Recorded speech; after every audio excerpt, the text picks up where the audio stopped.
کس دن کیا چیز پیدا ہوئی؟ اتوار و سوموار۔ علماء سلف کا اس میں اختلاف ہے کہ کون سے دن کیا چیز پیدا ہوئی۔ عبداللہ بن سلام رضی اللہ تعالیٰ عنہ سے مروی ہے کہ اللہ تعالیٰ نے اتوار کے دن اس کائنات کی ابتدا فرمائی، پس اتوار اور پھر کو تمام زمین پیدا فرمائی۔ منگل اور بدھ کو رزق و خوراک اور پہاڑوں کو پیدا فرمایا۔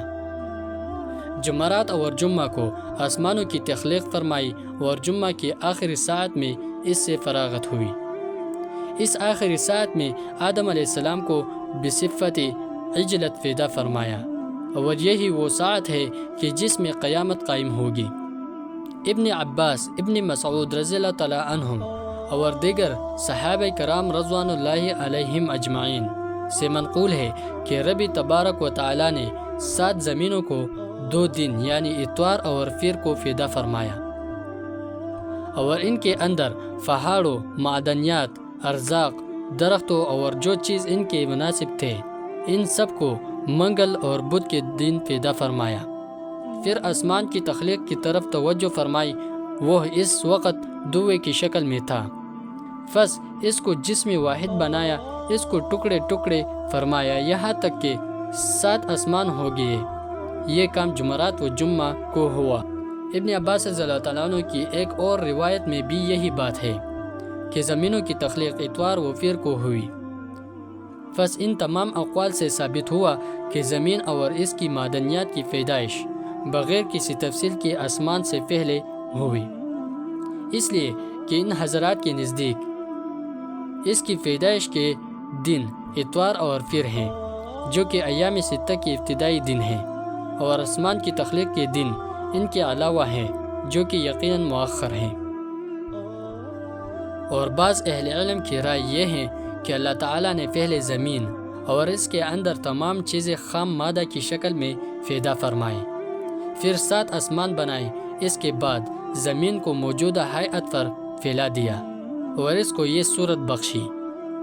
اس کی تائید ابن عباس رضی اللہ تعالیٰ عنہ کی ایک روایت سے ہوتی ہے،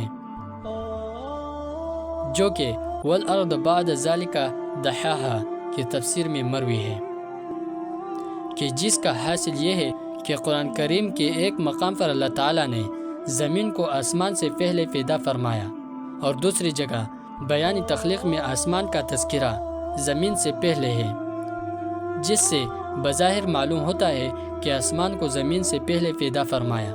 دونوں آیات میں تطبیق کی صورت یہ ہوگی کہ پہلے اللہ تعالیٰ نے زمین کو جملہ معدنیات سے پیدا فرمایا، لیکن اس کو موجودہ ہیئت پر پھیلایا نہیں۔ اس کے بعد 7 آسمان بنائے، پھر زمین کو موجودہ شکل میں پھیلا دیا، جو کہ ہمیں نظر آ رہی ہے۔ ایک دوسری روایت میں اس آیات کی تفسیر میں ان سے کچھ منقول ہے کہ جب اللہ تعالیٰ نے آسمان کی تخلیق سے فارغ ہوا تو زمین میں موجودہ رزق معدنیات کو پھیلا دیا اور پہاڑوں کو نصب فرمایا۔ معلوم ہوا کہ زمین کی نباتات و خوراک وغیرہ شمس و قمر کے بغیر عادتاً نہیں اگ سکتے، اس لیے ان سے پہلے شمس و قمر کا ہونا ضروری ہے، جو کہ اشیاء سماوی میں سے ہیں۔ اس سے بھی اس بات کی طرف اشارہ ملتا ہے کہ زمین اور آسمان کے نبات وغیرہ کو پھیلانے کا عمل آسمان کی تخلیق کے بعد ہوا ہوگا، جیسا کہ قرآن کریم میں بھی آسمان کی تخلیق کا تذکرہ کر کے بعد فرمایا کہ ہم نے اس کے بعد زمین کو بچھایا اور اس میں سے اس کا پانی اور نباتات نکالے۔ سورۃ النباتات آیات نمبر 30 تا 32۔